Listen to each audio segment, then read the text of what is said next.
everybody, and welcome back to the Amazon EU Masters. We're coming fresh off an X7 win over Team Phasma. I mean, how do we break this down, Jamada? Scrim game. Scrim game. That's how we break it down. Well, we actually have their top laner standing by Jaeger for an interview. So, Jaeger, how are you doing, mate?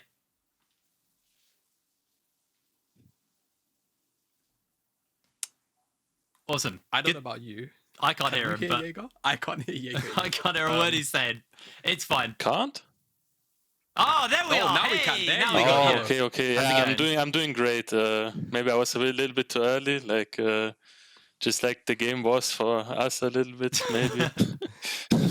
I mean, let's be real, guys. You're now 3-0 at the end of week 1. There's obviously one more week to go. How is the team confidence right now as you exit the first week of the Amazon E Masters?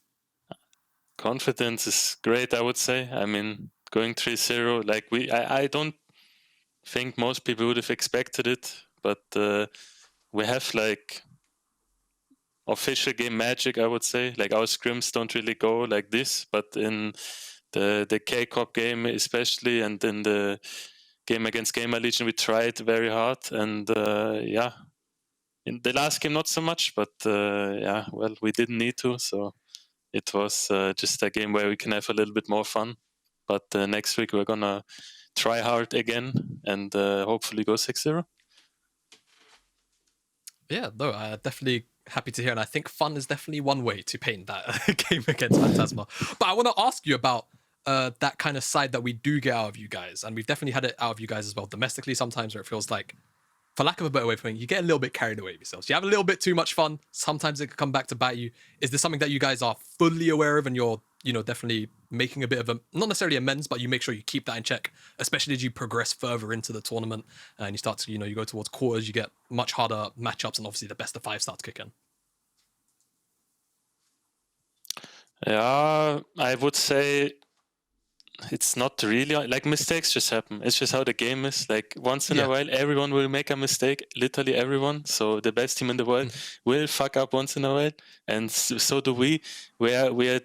We just keep awareness of just our win condition and how we can win the game afterwards. The game sometimes goes a bit messy, but this is just the nature of League of Legends, I would say.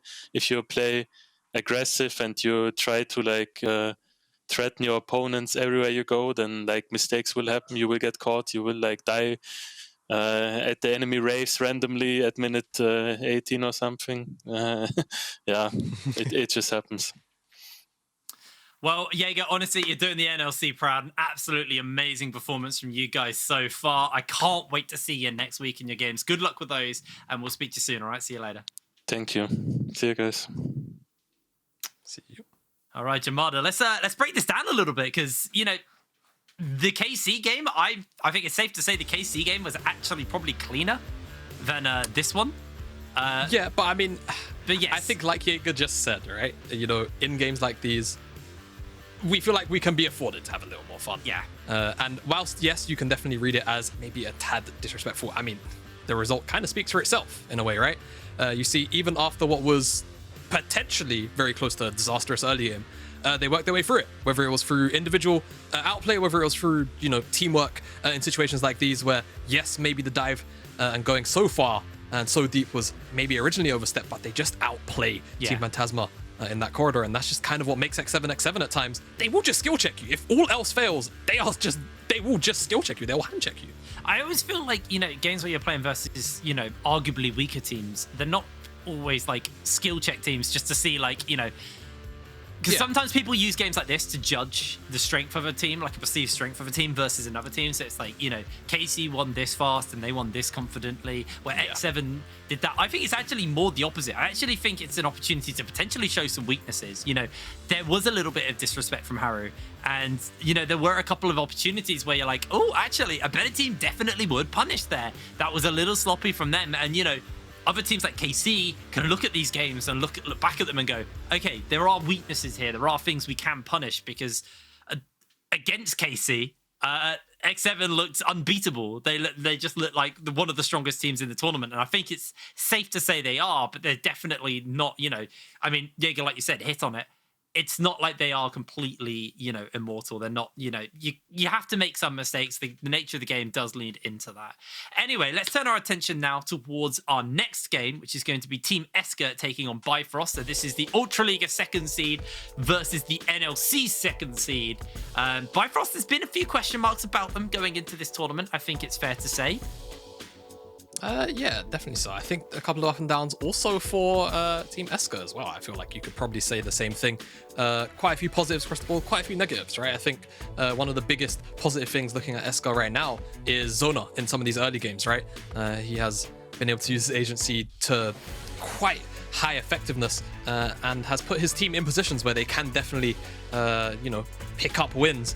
I think Team ESCA maybe, if you look at their game so far, could maybe be walking into this matchup to 2-0. I don't think it's like a too much of an out there statement, but for now, walking into this one 1-on-1 like the rest of the group and Bifrost as well. I think, like you say, loads of ups and downs, and I think our expectations as NLC representatives ourselves have been maybe a little bit tempered, but definitely Bifrost putting in pretty strong performances, I feel. Yeah, absolutely. I think the one who had the most question marks for Bifrost was Cboi in the jungle. Yeah. They had they had moments domestically, and people coming into this tournament went, okay, and actually, sorry, just in the play-ins as well, is where Cboi may have looked a little lost, didn't look like they knew exactly what to do. But then you think back to 2 days ago and their victory versus, I can't remember who they played versus now, and I'm having a complete brain fart on that, BDS. Yeah, I was going to let you sink on that one. No, the versus BDS, Cboi, looked incredible. Honestly, really proactive on the map and set the team up for success. And that was their one victory they've had so far. So I think if Cboi can kind of replicate that again, that is the big one to watch. But then you look on the side of Team ESCA's jungler, xeonerr, sorry. I'm pretty sure the broadcaster would pronounce it as xeonerr. I've done my research and it gets pronounced kind of close to that. We're English. We butcher names all the time. It's kind of it's in our MO, I'm afraid. But xeonerr, anyway, has been, the player to watch, I think, on the side of Team ESCA. So if xeonerr can shut Cboi down, I think that's a path to victory here for the Ultraliga second seed. Yeah, no, I think the jungle matchup in general is this one probably to watch the most here. I think, like you said, Cboi has looked both bumpy, but then also in recency also looked kind of strong at the same time. When he's on form, it seems like Cboi is borderline unstoppable, but then we get those kind of games like what we saw domestically in playoffs where he kind of just runs it. Like there was no very split. He kind of just runs it down sometimes. Yeah. And it can be at the detriment of Bifrost, unfortunately. But I think what's great about Bifrost then is you get, you can still lean on people like Odie and Jewel in the bottom lane who very commonly just kind of win out 2v2s by themselves. You can also lean on Furuy if you give him those kind of champions where let him get to 2 items, 3 items. He's a fantastic mage player. And then, of course, you look at the other side, though, and I think ESCA, still top to bottom, loads of players that you can rely on in those roles to try and contest Bifrost, in my opinion. Well, we have a slight delay before we get into the game, so let's have a quick reminder of where the standings are right now, especially in Group C, as this is the one we are currently playing in. Group C is a very interesting group for me. Everyone is tied up. A lot of people obviously had the expectations that Fnatic were going to be the best team in the group, and then it was a little bit up in the air. There's, 4 very strong regions all in this group, and when I saw the group draws, I went, oh, Bifrost, that is probably one of the worst groups you could have pulled. But they're pulling their weight right now, and there is still room. There is still the ability for these teams to get away. I'm going to ask you a bit of a scary question here, Jamada. Who do you think's getting out of Group C? Ooh. Yeah. All right, so I'm going to give you 2 answers. My head definitely does say Fnatic, Kai'Sa, and BDS Academy. My heart wants to say Fnatic, Kai'Sa, and Bifrost. I'm just, that's it. I think it's one or the other. I'm not particularly sold on ESCA thus far, and I feel like, as a region, the Ultraliga, I'm still very tapered in my expectations for them still. I think Go Rogue definitely look a little bit stronger, and I think that's definitely played a lot off of their domestic split. I think for ESCA, still maybe a little bit left to be desired. We'll see, but I think it's either gonna be Bifrost, Fnatic, BDSA. But honestly, in groups, anything can happen. We can always get upsets, and especially like you said, it's such a tight group. I feel like not just by standings, but also just kind of by reputation, that almost anything could happen. I think the only big shock to me in that group that could happen, but I don't really think would be that maybe Fnatic miss out on groups. But I really do doubt that would be one of the outcomes that we get from Group C. Yes, it would. That would be a major upset. Going into this game, I still have some question marks. Bifrost have a similar playstyle to the way a Go Rogue do, where they're quite willing to let it go into late game. I think the big difference between a Go Rogue and Bifrost is Bifrost definitely struggled more in the mid game. They're not as capable at stemming the bleeding, and I think if they lean on that, that could be a problem versus the Ultra Liga teams. And I think this group is a lot of very aggressive teams, so that's my main concern for the side of Bifrost right now. Yeah, no, I think I definitely agree. I think when it comes to Bifrost, they definitely did have a tendency to kind of just sit on their hands, not really do too much. I think, though, when we look at like series domestically in playoffs, like when they played against Dusty, very capable of playing early game series out, but it's more about whether or not they feel like it's the correct thing to do, or whether maybe it's in the mindset, right? How they approach any individual game, any individual series, an opponent, whether or not they feel like it's the correct thing to do. Because obviously playing to scale, in theory, is the safer thing to do, but it does mean you leave yourself open against aggressive teams like Fnatic, Kesso, or like BDSA on occasion, where you can very easily fall 2,000, 3,000, 4,000 gold behind. Yeah, absolutely. On the other side there, let's talk a little bit about these bot lanes, because when I was looking at these games, obviously on the side of Bifrost, Odie and DuaLL, a pair that do get bigged up a lot, but you also talking to me that like HARPOON is actually a player to watch on the side of Team ESCA. What are our kind of like thoughts and predictions going into this game towards the bot side of the map?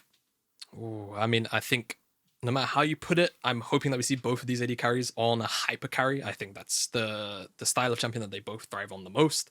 I would actually say away from the bot lane, as much as I feel like HARPOON is for ESCA a player that they're going to lean on, I'm more interested in how the mid lane will go, because I think Mrozku actually has a very interesting champion pool. You're talking about trying to play many assassins in the mid lane, and into Furuy, somebody who's very capable of playing a very similar play style, but it feels like on Bifrost has lent more, this year on playing things like the Veigar, playing things like the Corki, right? All of these sort of slower scaling champions, the Seraphine even, he's pulled out once or twice.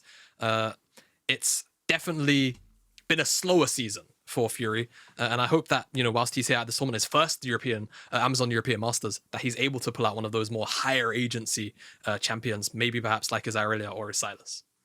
Yeah. Absolutely. We have had a slight delay, obviously, hence why we're still rambling on and not into Champ Select quite yet. So just give us a bit more time to kind of, prep and talk about it. Luckily, it is a team which is a team that we have covered quite a lot this year. So yes. At least that helps. I'm curious actually about this top lane as well, because HeSSZero versus Shikari. Shikari to me is he's kind of like he's a bulwark of his team, right? He's someone who's just reliable. He can play weak side, he can play aggressive, and you can just rely on Shikari to be, just to be able to hold out in whatever lane he's in. So I'm curious about how you feel this top lane is going to go, because HeSSZero is also a player who's had multiple EU Masters appearances so far as well under his belt. Versus, as far as it goes, as far as British top laners go, Shikari is kind of one of the rocks and one of the British top laners we have. Yeah, no, plain and simple. When you think about UK tops, you think about, at least talking at ERA level, you think about Shikari, and then you also think about Kerberos. Those are like probably the two names that come to your mind first. Yeah.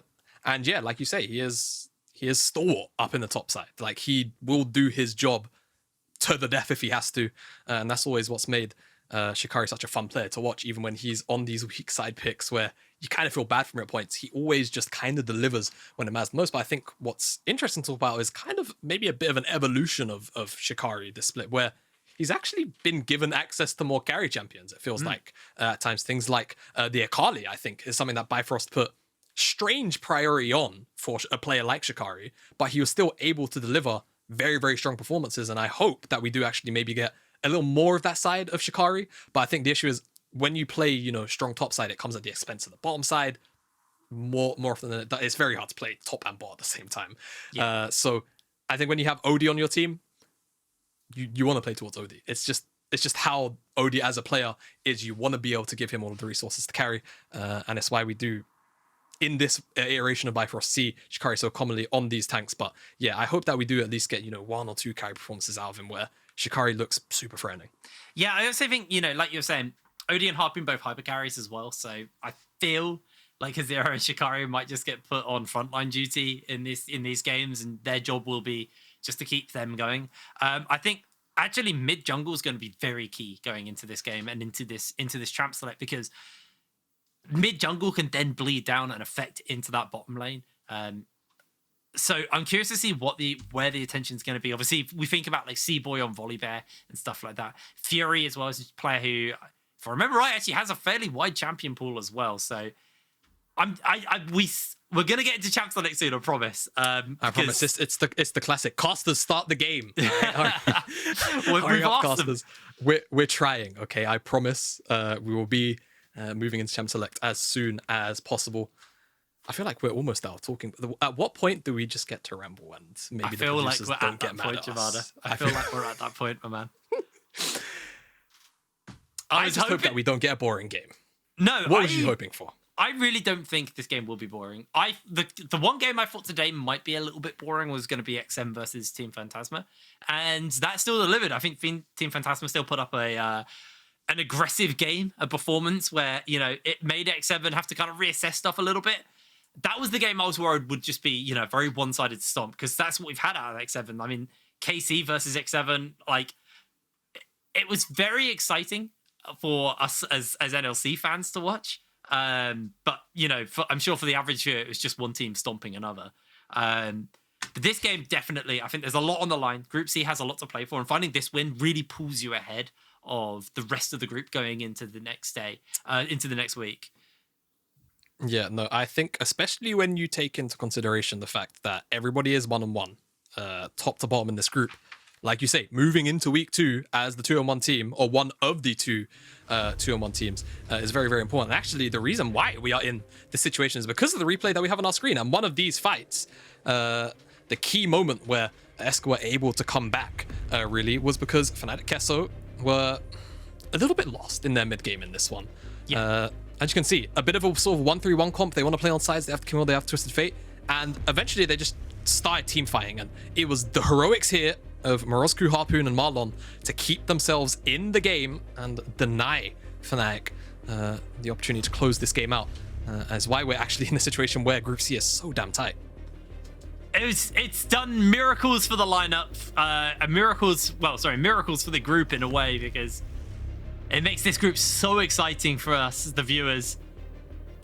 And yeah, we haven't actually had enough Ahri today. I know me and you have had a debate about Ahri in both the games so far, hasn't it? Exactly, actually. Yeah. And then I think teams are catching on. It's kind of a broken B1. And I actually think this is going to be another game where Ahri is either first picked or banned, because Furuy has shown a pretty big tendency onto it. And Mrozku, I don't know if it was first pick, but definitely did play it into Fnatic Kesso, as we just confirmed in those replays. So let's see, as we're finally into Champ Select, one of us pushed the button. We finally got ourselves in. The Veigar, the Vex, and the Akali all banned away. Like you were saying, that Akali is something which Shikari plays, but actually they're banning it away on the other side. Don't want to give that over. The Xayah going to get banned up as well. And so far, Fox Lady has made it through the ban phase. I feel like if anyone's banning it, it's going to be Bifrost, as there's the ban on the Zeri. Yeah, so ESCA, I think, are trying to call Bifrost out on this Ahri ban. With the Veigar being banned away, that's what it's setting up for, especially the Vex too. So I expect this to be B1 Ahri. As there it is. The confirmation there for Mrozku. And Bifrost, if you're wondering why Akali and Yone have met the ban table, it's because Mrozku is a very scary player on those champions. Even to my knowledge or memory, I'm pretty sure I've seen HeSSZero play it time ago. Shikari will lock in the Volibear for who you expect to be for Cboi, and Cboi is giving us our shout out to Arco with the Pantheon hover. But we'll swap back over to that Jinx for Odie. 2 picks that we're very synonymous with both these players for Bifrost this split. Absolutely, and these are rattling through on the side of ESCA, as they are going to pick up the Jarvan and potentially just a Enchanter support. They don't want to give over the Jinx Lulu there. Running through a few different options here. See what they decide to go for. I'm just thinking about what kind of hyper carries are left open. You obviously got that Aphelios up and available as well. And you're also curious to see what Bifrost's answer is to the Ahri, as the Aatrox is going to get locked in. We could see something like the LeBlanc for Fury here in the mid lane if they just want to pick something that can kind of, you know, attempt to match the Ahri. But Bifrost, don't expect to see the Pantheon. I like Jamato was saying. It's a nod towards Archer. It's just a nod towards Archer.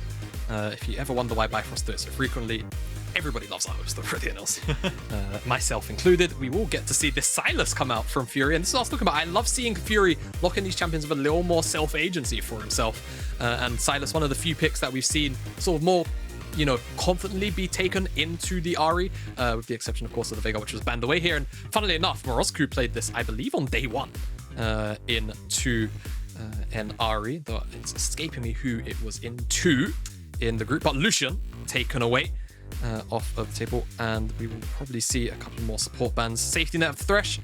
We could even maybe see something like the Rakan banned away from either side, though I feel like for Bifrost, knowing that Aatrox is up in the top side, they will just go for something for Shikari and just hold on to that support counter pick. There's no reason really to take dual champion unless you really want priority on something. And I think for Team ESCA, actually the more dive they have the better, so maybe they should keep that one up, remove away something like, yeah, like that Nart, and they will look probably towards that Rakan pick themselves. As for Shikari, plenty of options still there. I think you could look at something maybe like the Gangplank. A lot of these champions right now for ESCA do come into Gangplank, has a pretty fine time into it. And I expect, again, you know, Bifrost, they should play towards the bottom side out of tendency. But, ooh, Poppy is so high value here. That is a... I would love this lock-in. It is locked in. Steadfast Presence so far is going to stop every single champion that ESCA has from pressing one of their keys. So I love that from Shikari. It's going to be able to be a pretty stone wall defense up in the top side. It's going to be hard to punish that in the 2v1 and just individually in the 1v1 as well. It's interesting as well because we're kind of hitting on like the rock solid top laners from the UK. Most UK top laners have Poppy as like a playable champion just in their back pocket. I can't think of one who can't play this champ, so nice little pick up there. They're going to pick the Kai'Sa for Harpoon. Another, you know, an ultimate that can get shut down by that Steadfast Presence as well. And now we're going to see what they're going to look to pair it up with in the bot lane. Could just be a Nautilus. Thematically here, like you either go Nautilus or you go like Rakan. That just makes the most sense, right? With this composition right now, because it's just all in. It is just, it is what it is. It's a very, very aggressive comp, and you want to shut somebody down, and it looks like the Nautilus will be the answer. And now I wonder what Bifrost will do. I mean, my brain's telling me Braum here for duel. I think you end up winning out the 2v2. Braum is particularly good into Jarvan as well because, oh yeah, also Renata exists. So why would you not actually? I'll take everything I just said back. Because we are in 2022, not 2015. So I expect Renata will be locked in instead. Of course, very strong into these dive comps. And ESCA, with what they're running right now, I mean, let's be real, they want to try and get on top of Odie and try and take him down. And that Berserk Ultimate is just going to halt everything in its place and stop these guys from kind of working as a bit of a death ball. This is a very interesting draft on both sides. You can see there's a very clear condition for both of these teams to play around. On the side of Team ESCA, they just want to go forward. Bifrost, though, have enabled themselves and given themselves tools to be able to shut that down. I actually really like the Sylas. I pretty much, you know, there's 4 really good ultimates for him to steal. I guess the Kai'Sa ultimate exists as well, but realistically, there's 4 really good ultimates for him to steal. But the Renata just being able to stop everybody who jumps forward, and the Poppy also shutting that down as well. If Odie isn't punished early, I worry for the side of Team ESCA, because I think if Odie just gets a free laning phase, and then we get into the point where they start grouping up, and you try jumping onto the Jinx who's been free farming all game, and then there's the Renata to shut it down, there's the Poppy to kind of disengage for them as well, it's going to get real hairy.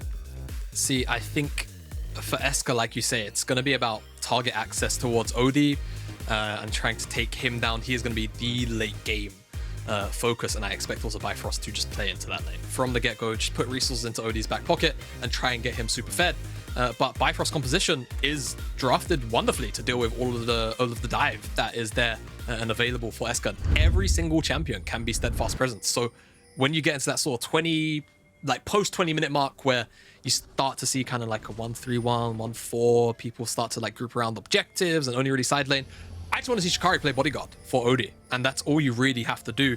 And then Odie can definitely take over these team fights. But if ESCA are able to assassinate Odie, I do fret for the damage profile of Bifrost. It's basically just going to be Fury working off his build and then Cboi on bases.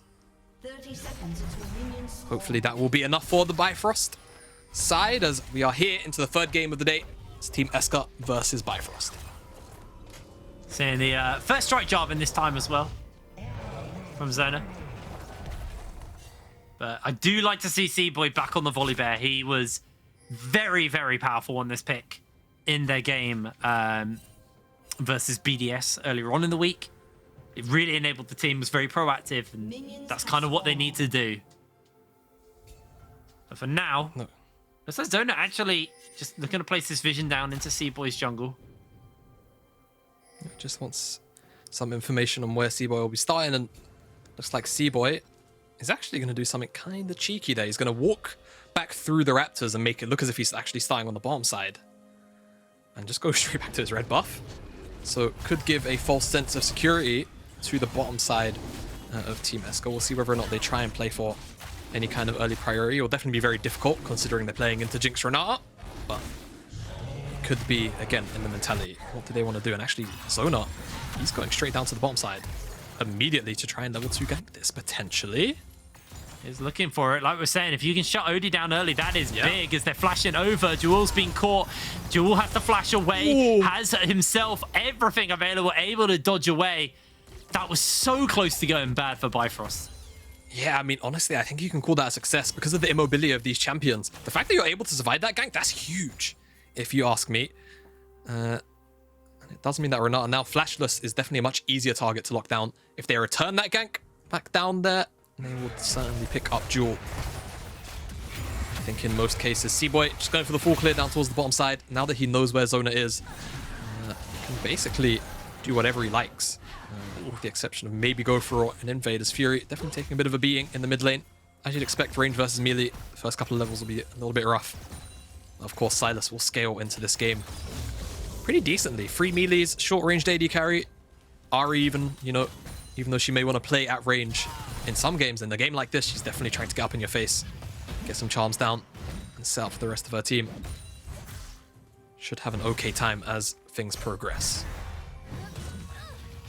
Yeah, very much a roughly laning phase for Fury, but obviously, like we're saying, the value of the Sylas is the ability to take away these ultimates and, you know, turn them on to the side of Team ESCA.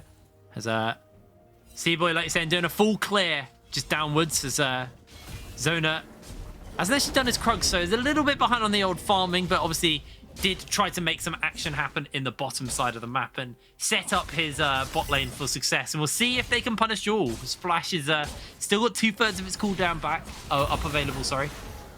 And Cboi just seeing if he can find anything, any camps to sneak away, steal away from his counterpart.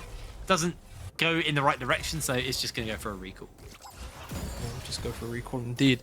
This wave is crashing back down here. I wonder if they want to turn this into a dive or whether they just want to safely guide this underneath the tower.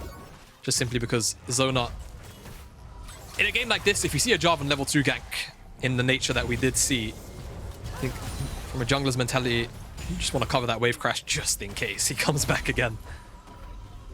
And xeonerr definitely had the time. If he skipped his wolf camp, just walked down, definitely would have been here on that timer, but Cboi would have been there to cover. So good job from the Bifrost jungler. And nothing actually ends up happening. That Void Seeker was nice actually there. Stopped Odie from getting that cheetah recall off and kind of getting a slight advantage in the lane. Has to stay now and push even more waves. And now you can see xeonerr actually making his way towards the bottom side of the map. That's a very nice ward placed down by Cboi on his way out though. So they will see xeonerr here. And that means that Bifrost will just play a little bit more respectfully down on this bottom side. Harpoon will block the cannon minion with his own body. Does not want to give over the cannon minion, but I think he will make it. And I want to say they're going to try and crash not on this wave, but the wave after, unless they just get a hook and look for a bit of a trade. Yeah, they do go for a light trade onto DuaLL. They throw the Ignite down, and he's heavily chunked, but won't be dying yet. We'll be able to just about survive this. And xeonerr, they know he's in the lane. They see him out on the wards, and Dual needs to be a little careful. There is still a heal available. They land another hook. The heal comes out. He gets the bear out. They're trying to keep him alive long enough, but he can't do so. Oni answers out with his own kill, and now he's excited onto Harpoon. Harpoon's in the middle of the minion wave, and that is a lot of damage coming out. It's a 1-for-1 in the bot lane, but Marlon, honestly, beautiful hooks coming out. Yeah, I mean, heat seeking, honestly, and Odie, great bit of discipline there not to over chase onto Harpoon. Harpoon still had both his summoners, and not only that, saw Zona, of course, moments ago was just in the top side. I got a little bit scared by that left side of the screen, but I was just Jarvan clearing the Raptors through the Demacian standard. From the sky, and Jewel opens out back onto the mid lane. Could actually help. Ooh, Mrozku. Yeah. Force the armor out. Not too shabby. That is big. As we have a look at this bot lane action again, Jewel just takes 2 hooks too many. Yeah, and I mean, Jewel not quite behind the minion wave there. And they almost do bail him out. I mean, an extra second and a half. Marlon would have maybe had it. Could have been bailed out. Unfortunately, Jewel not able to get that. And once Zona comes back over the wall with the blast cone, Odie knows to just let the kill go.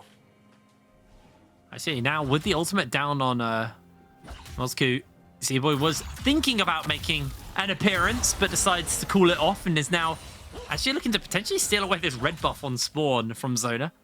Has spawned up, and he's going to be able to start that camp up for himself. Furuy got pressure in the mid, so he can make sure that this is going to be a freebie for his jungle. Yeah, great little bit of use of priority here from Cboi. Just take away some of the jungle camps whilst you can. Smite that one up. Must be approaching level 6 as well. 52 camps, or 52 CS, which equates to 13 camps. Took me a second to do the maths. It's impressive you can do that, maths. Is it?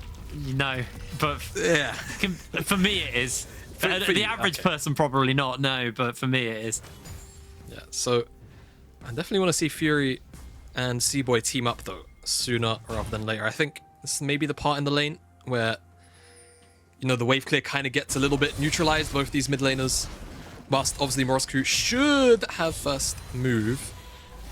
I feel like Furuy can maybe give up his health bar to have first move as well. But now, actually, if we meet this 3v3 down here, Zona has ultimate. Cboi does not. Maybe if one of these creeps die in the exchange, but Cboi just here to cover. And we'll just back away. Like I was saying, I really need to see, I think, level 6 be hit. There it is. A couple of creeps away Cboi was. And just try and abuse this 2v2. The early skirmishing power of Sylas Volibear. There's not really many 2v2 duos in the game at the moment. I feel like that can out-skirmish that. Yeah, that's a very nasty little combo they got there.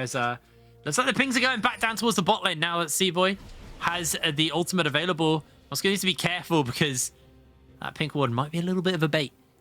It's going to call it off for the moment, though. And top lane, understandably, been fairly quiet from Shikari and HeSSZero. You did expect this. Poppy is a neutralizer as it is, and then into something like an Aatrox, just completely stopping him from being able to trade as his Q just gets stopped by the steadfast presence. Yeah, and of course, I think the more important thing to track with Shikari is that was a lot of damage from that passive Broken Grasp, is actually how much value the steadfast presence gets into the composition of ESCA in that sort of mid to late stage of the game, because of course Odie will be the target that will be looked at here by ESCA, because of course you shut down that Jinx, you pick her up early in a team fight, and then all of a sudden the damage profile of Bifrost drops drastically. Yeah. This is the kind of game where honestly Odie's set up, I think realistically, to see something really high, like 40% of the damage of Bifrost at the end of the game, if he can be afforded the pill and the space to deal damage. I'm curious to see, no team's actually tried to go for a Herald here. I think top lane has just been kind of back and forth, mid lane as well, same thing. Priority has been kind of mixed, but Zona hasn't gone towards it. Wall to be dropped, so information on both ends, and both these junglers more willing to kind of farm it out for now. But with Zona pathing that down towards the bottom side, I would say expect a potential gank. The issue is Bifrost spot lane, they're looking for a reset, so I think we're just here for a bit of a stalemate. I think you are right. 10 minutes on the clock. Gold lead is pretty even between the two teams. Shikari actually doesn't block anything with the steadfast presence. Didn't interact quite how I remember that working. xeonerr might be in a little bit of trouble here. Does have the flash and his ultimate available. It's a large wave crashing in though. Shikari's waiting for the opportunity, and Cboi's going to jump in forwards, stun him up, lock him down. Ultimate is thrown out, but they can turn these towers off if they need. The sustain for HeSSZero is absolutely huge. He's getting dunked, he's getting bopped, and Shikari finds the kill. Yeah, Shikari gets the kill. Pretty easy gang setup. They do miss Shikari a fair amount of that wave, but I think you're going to be happy with that kill. If you can maybe turn it into Herald, it's good, but I think the issue is because you committed 2 ultimates to that, it's maybe something that's a little bit risky. Mrozku actually also in the mid lane, by the way, committed ultimate and ignite in an attempt to try and take down Furuy, and I imagine Furuy stole away the Spirit Rush to make a escape, and it should now be the Herald of Team ESCA, unless Bifrost has something to say about this rotation from Duel. They've rotated Odie as well. And yeah, Odie's also here, so I think they actually want to play for Herald. Maybe seems like they're a bit in 2 minds about Duel, wanted to go back down towards the Dragon. This Herald is about to be in execution range. They'll see it as it falls. Yeah, they kind of jump in. Fury's trying to steal it away. The smite's going to be enough as the rocket comes in a little bit too late. There's the Cataclysm, but Odie's untouched for the moment. Dodges out on the charm. A massive hostile takeover, but it's not enough. Zona's able to get away. Cboi gets a slight shield off for the moment, but that is all they can achieve for that. Bifrost just a little bit too slow to the punch, and Odie's actually going to suffer for that. Has to kind of go to the top side to scrap together whatever waves he lost. Yeah, I mean, on the bottom side now, it's actually going to be Shikari picking up this massive wave. Fury getting a trade in the mid lane. Not going to quite go his way this time around. No ignite from Mrozku though, so 3 of a solo kill, I think just a little bit too low for now. And Harpoon, I think actually picked up 2 plates. Ultimate not available here, so 3 of a dive, a little bit low from Cboi, and there's just a bit of a pass through. Now Dragon's available on the bottom side, which you imagine, having just seen Cboi show face, will be the focus here, Arizona. But first wants to get this Herald down for his AD carry, and then should just turn his attention to the Dragon. I think this will be delivered quite safely. Harpoon just has to stay here to get the plates. This is quite rough for them, as actually they find everything onto Odie. He has no flash. The hostile takeover. Can they survive in time? No! HeSSZero now got the reset and chasing all that world ender. DuaLL's running away. Should just be able to make his way out. But that was a absolutely superb combo from the support top lane. Yeah, I just don't know what Odie was thinking being so far up. Gets into a position where he can actually be clipped by the chains there of Aatrox, and then just double pulled back once, then the dredge line comes out, and the setup is as easy as you like. You can see how much damage that Aatrox is capable of doing, and again, this is going to be the story of the game. How much access do they have onto Odie? And actually, because of all of this sequence of play, Harpoon is 2 levels up. All right, only a level now, level and a half up on the Jinx, and I would like to ask, what is the gold standing right now? Because that's a Kraken Slayer and a Dirk in the back pocket of Harpoon, and it's 1,500 between the AD carries. This That's is a just problem. good resource management there from Team ESCA. It was a very greedy rotation from Bifrost to rotate everybody over when it was quite late to actually attempt to go for that Rift Herald steal, and it cost them heavily. A lot of gold because Harpoon got free time in the lane and was able to get all the plates and that tower down. And now the rotation's coming forward, and Harpoon's just completely staying away from his lane opponent, and Odie, forced into this lane versus the Aatrox, is able to do a fair amount of damage as the traps are going to connect in, and now they're chasing for the fight on to the Nautilus. Odie is gifted the kill and the plates to follow as well. So a little bit of injection of cash into their bot laner. As the tower is going to go low as the plates fall out, and Cboi might just be feeling a little bit more here. They might chase as DuaLL flashes for the handshake. They get the zap off. They don't have the rockets, and the hostile takeover will connect onto HeSSZero to turn him around. A 3-man knock-up into a 3-man Cataclysm, but here comes the Fox. Mrozku able to get a lot more damage off, but Odie able to survive. The ignite is ticking. He will fall down just as much of a wave as possible. That was so tragic. As now they're chasing the Hex Flash is coming in, the Charm's going to go wide, needs to find himself the handshake to send them back in, able to dodge away, but there is a Kai'Sa sliding in to save the day. Fury, can he bail out his support? Cboi's trying to do so, but the Charm will land. Mrozku able to find yet another kill. Indeed. Such great follow-up on that Cataclysm, and it's Bifrost going a little bit too deep on that dive. They'd achieved what they wanted, or could have, in that tower originally. They just go a little bit too far forward. See, Marlon just gets a little bit caught out by the Bifrost rotation. Cboi face checks here into Zona, and at this point, you know, that they've got the tower, they don't really have to go for this, you know. They've achieved their objective already. Now Olmert comes out, brings HeSSZero back in, and they do pick him up, but the issue is this Cataclysm into Flash Spirit Rush, Everfrost, to lock up all three members. And the Ignite dropped on OD, it means that he does fall below lethal. Bailout only allows him to pick up a couple more creeps. And then Mrozku, unfortunately, does miss out on the initial charm and gets hand shook backwards, but is able to chase him down and eventually pick him up to secure the final kill of the play. The really sad thing there for Odie is if he got Bailout like half a second earlier, he would have got the kill on onto Zona and lived. Just didn't expect cookie crumbles. The way the cookie crumbles, but for now, I think state of the game, not too bad. I think for either side, both these guys, okay, both teams, I think, all right. Bifrost, just happy to not be too far behind. I think that gold injection, that play in the bottom side, kind of saved a little bit of the gold difference between the AD carries, just off the fact that Kraken Slayer's there. Now there's two long swords into Zona! Team He fight. got interrupted. He's just dead. Yeah. Great stuff Cboi's from able to get it. Shikari's coming in, goes for the wall bang onto the Nautilus. Eats a whole lot of damage as he can't get the steadfast off in time. Is just about able to escape. Right. Little cheeky from Shikari. Definitely could have ended up dropping there. He's able to flash out in time. But yeah, like you say, great interrupt there by DuaLL on the flag and drag.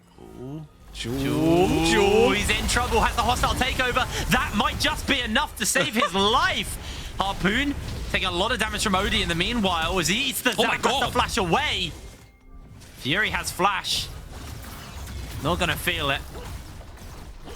Yeah, this is the thing. Odie has that one item now. Indeed. Spirit Rush over the wall. Coming in, looking for the charm. Everfrost gets dodged away. Everfrost comes in response. Cboi's making his way over. And it looks like ESCA are just going to get sent packing as Bifrost quite happy to take what they just got. Oh, Odie was so lucky there because he killed the tower, actually got excited. I think that movement speed got him out of range of the Everfrost from Mrozku. Otherwise, he'd been locked down, and maybe the follow-up actually does come through from ESCA as Shikari's back up here in the top side to match. HeSSZero, despite that turn earlier on in the game, finds himself 0-2-1. I think he's still quite strong at the moment, but not going to be able to flex his muscles just yet unless a greater skirmish breaks out for this Herald, which definitely could be the case. I think Bifrost, lack of ultimate economy right now could mean they stay away from this one, but it looks like they just want to posture to ensure that the Herald doesn't go over free. Odie has got the Last Whisper off the back of that base as well, so now slightly catching up to his counterpart, although Harpoon still 200 gold shutdown, still got a pretty significant lead over his counterpart. Also level 11, so upgrade that ult a little bit. As Fury doesn't really have any engage ult, so is just going to have to kind of relax for the moment. Cboi though.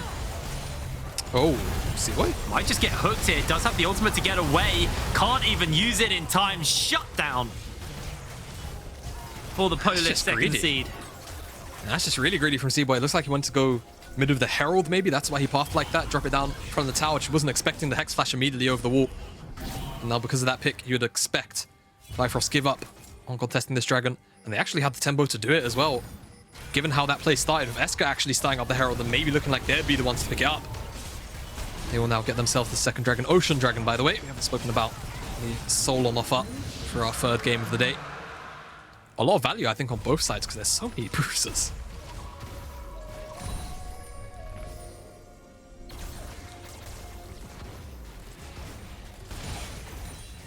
It feels like the game, every time it feels like it's slowing down, just there's a little burst of action. Kick it off. Shikari trying to take this turret down. That would be a nice injection of cash for his team, but is going to have to wait for the moment. As Harpoon has now finished up the Phantom Dancer, obviously got that Dirk as well. So building towards, which I assume will be a collector. You can, if you really don't want it as well, just sell it and go for another item. I think the Dirk helps you get to that early evolution on the Q, but like you say, collector, always fine to pick up. I just feel into the front line of what Bifrost have, it's not going to be the most effective, but if you are primarily dashing onto Odie or attacking DuaLL as well, it's going to work out fine. And actually, speaking of itemization, I think DuaLL doing the right thing. Going for that Lord Dom second. Kraken Slayer, I think maybe a little bit ambitious. given the enemy composition having so much dive and backline threat. But if afforded the space, the Crankslayer is definitely going to help deal just that extra little bit of damage. Alrighty, well, 20 minutes on the clock. The gold lead is 500. It is a very small gold lead, although I would like to see where that gold lead is, if we can. The Riftail's going to get summoned and should just be tier 2 falling here. Although there's a good Cataclysm angle from Xeonerr. Yeah. Shikari is waiting in the wings, though, with the Steadfast presence. And the tower go down. Bifrost get what they want, and they walk away quite happy. And the top side, that wave being away at the tower, and I think will finally be picked up by Mrozku there. That'll just be a bit of a trade across the map. Ahri will get another injection of gold. We'll feel quite happy about that one. Working towards the second item, death cap. 3-0-0 Mrozku. Having a pretty good game for himself. Absolutely. Just a quick reminder of the stakes as well for this game is, you know, both of these teams, 1-1 right now in the standings. Everybody in Group C, 1-1. Yeah. So a win here is very, very important going into the second week of the group stage. So both teams playing with a lot of respect towards each other, because honestly, winning this game could be the difference maker between making it out of groups or not. No, absolutely it can be, especially when you think about head-to-heads, how often head-to-heads are so important in getting you out of a group. For Bifrost, if they can walk into the second round robin saying, okay, we only have the negative head-to-head against Fnatic Kesso, I'd be pretty happy about that. I don't think there's been any Masters without at least one group having tiebreakers. I could be wrong there, but that's pretty something sure. you would have to ask a fact checker. Yes. I do not know. And actually, speaking of the head-to-heads, you have to remember, Team ESCA have the head-to-head on Fnatic Kesso because they took them down in their game. So going 2-1 is actually a very, very big deal here. More so you'd feel actually for the Ultra Liga representatives, considering Fnatic Kesso are definitely hailed as the favorites of Group C, even in what is a very close group standing.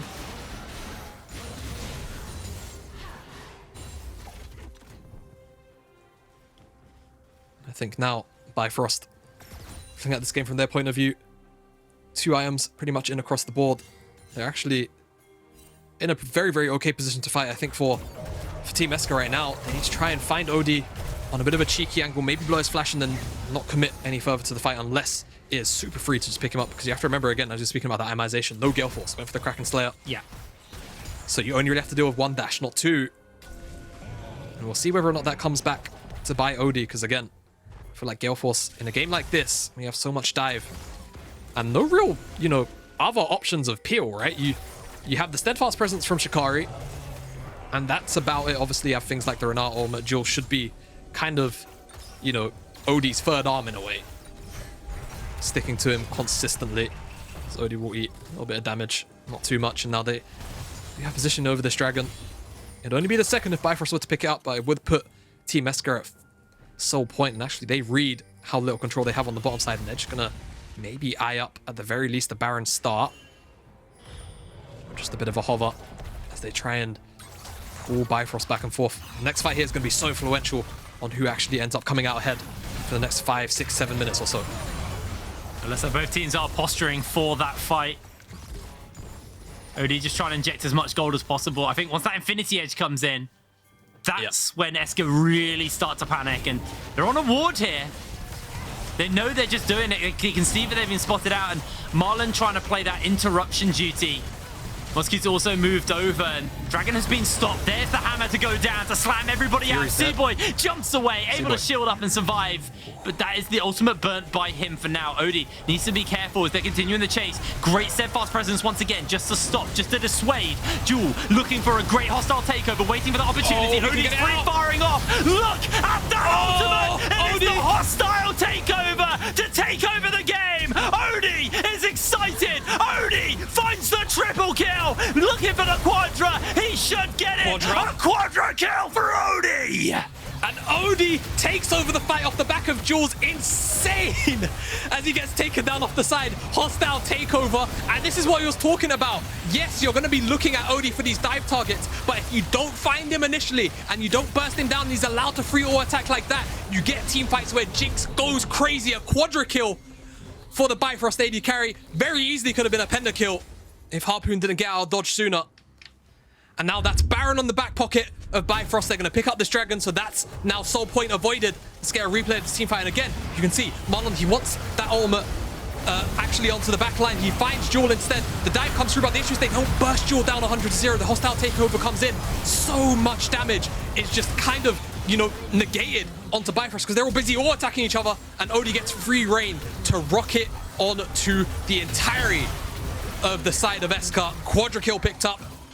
Harpoon a little bit too far away, and Jewel somehow did get picked off on the side. I'm not too sure how, but still, Bifrost clean that fight. Yes, they do. And now Odie has the Infinity Edge, has the stopwatch, flash down, so there is a room to punish. And they're actually do finding a cheeky hook onto Cboi. The Zero's coming in the wings as well. But here comes Odie once again, dodging out on the chance. He's going to look for one. He's going to find it. Shikari to cash in. He's excited though. Fury chasing forwards. Can he find that opportunity to find the abscond? And ducked. Just steals away the World Eater. World Ender? World Ender. There we are. Ender. Yeah. I think you're thinking about Cho'Gath there, friend. The tower will crumble, and 27 minutes on the clock, and Odie is in the base. Look at the damage coming out from that Jinx.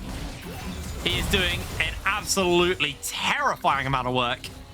The first tower guarding this Nexus is going to get fired up, and it will fall down. Odie excited, stepping forward, zoning Harpoon off. Marlon needs to find the hook of the sentry. There's a Zero chasing in forwards. There's the hook onto Shikari. Gonna go low already. Odie gets his first kill. Mrozku now zoned out of the fight for the moment, and Odie is still untouched, still firing away for free. Stopwatch gonna get used. Another kill should get picked up. It's a double. It's a triple. No! Shikari takes it away, but Harpoon will be next up. There's the next kill. HeSSZero trying to sustain, trying to keep himself alive in this game for as long as possible, but Cboi will take him down. 28 minutes on the clock, and another multi-kill over to Odie. And Bifrost go 2-1 in Group C.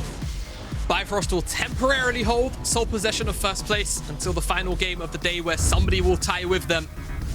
Very, very strong performance coming out from them at the end of the day. And I think for ESCA, it's just a very tough draft to pilot, in my opinion. I think not necessarily because the draft was, you know, poor, but I think the responses that came out from Bifrost just made perfect sense, right? The Poppy on R4, the Renata as well on R5. It just made diving so difficult. And when the lead wasn't really expanded upon at all, the very small lead that ESCA really did have, it just felt like this game was going to scale in Bifrost's favor, and time was just against the Polish side. It really was. Well, we actually have the mid lane of Fury standing by for an interview. So Fury, are you here? How are you doing? I'm here. We are back. You're back. I mean, that was a phenomenal game from you guys coming out. Obviously, going into today, knowing that this was the last game of the first side of the round robin, everyone in your group is tied up. How did that kind of play towards maybe like nerves and preparation going into this game? For me personally, I didn't really have like a lot of nerves coming into AO Masters. Like in our group, everyone expects Fnatic and BDS to come out. So it's a nice underdog position, and after Friday, the group kinda went to, like, everything can happen now after what happened Friday. So if we just keep playing good, I think we can get actually out of group. So yeah, we will see what happens. Yeah, no, I think, like you say, everything looks kind of up in the air still for your group. But I want to sort of take a step back with you and ask, because, you know, you've been short of EU Masters so many times. How does it feel to finally be at this tournament and playing with Bifrost? And, you know, how your thoughts, obviously you've spoken about the group a little bit. For you, how does it feel experiencing the Amazon European Masters for the first time? Well, like after 3 years, missing 2 times final, or like being in finals and missing it a lot of times, it's really nice to finally go there and meet like other really good teams as well. Of course, we went first to the play-ins, and we like kind of got an upset against Barcelona, what no one expected. So for me, main stage is really nice to achieve already, and I think with how the group is going that we can actually get out of it as well. And it's just really nice to play against other good teams. Yeah. Well, Furuy, that was honestly an amazing game from you guys. I'm so happy with the performance you guys put on. Congratulations on the win, and we will speak to you again soon, all right? See you later. Thank you. Have a good one. And for you guys at home, we are going to quickly throw to a break while you absorb some adverts, and we'll be back with... Oh, no break. Highlights. Let's do highlights. Highlights first, Jake. I don't hear anything in my ear, apparently. Let's run the highlights. I'm sorry, guys. Yes, so... God, working with this guy, man, I swear. Highlights. This game, definitely... I feel like for the early stages, could have gone either way. Maybe a little bit too little inactivity from ESCA here. I feel like you maybe wanted to push more than just Harpoon's lead in terms of, you know, overall map pressure. Yes, the lead that Harpoon had individually into OD was very impressive, but aside from that, it didn't really feel like you got much done with that very fed Kai'Sa. And then, of course, this is the fight that turned the entire game around. No one could get onto OD. The initial engage only went onto DuaLL. DuaLL did not get bursted down in the duration of that CC and was able to pull out, yet again, what seems to be a game-changing Ultimate Renata. I don't know, man. They need to nerf this champion ASAP. Riot. Sort it out, man. He ended that fight full health. Like, yeah. That's how strong OD was there. He just wasn't touched. He just got to free fire. This fight was, again, a little bit closer for OD, but he was still pretty healthy. He has, you know, all the shielding and stuff to work with. Absolutely amazing game coming in from OD. And, you know, you talked about it before we actually got into the game. You know, him and Harpoon, 280 carries who lean heavily on these hyper carries, and 22.9k. Look at the damage coming out from OD this game. I'm going to self-quote myself and say, I'm pretty sure I said, this is the kind of game where OD deals about 40% of his team's damage. I'm not so good at maths that I can immediately blurt out the percentage there, but I'm pretty sure I was on the ball. As, like I said, the rest of the team comp, it was more about facilitating OD in the later stages of the game. Furuy only dealt maybe around half of his damage, and yeah, I mean, OD just popped off, and that was what the draft was designed to do for him. I mean, to be fair to Furuy, he was playing versus an Ahri on the Sylas. It's definitely a harder one for him, but we still have more games to go here at the Amazon Masters. This time it is ready for a break, so we're going to quickly throw to that. Then we're back with Vitality V versus Red Star, so don't go anywhere. See you in a moment.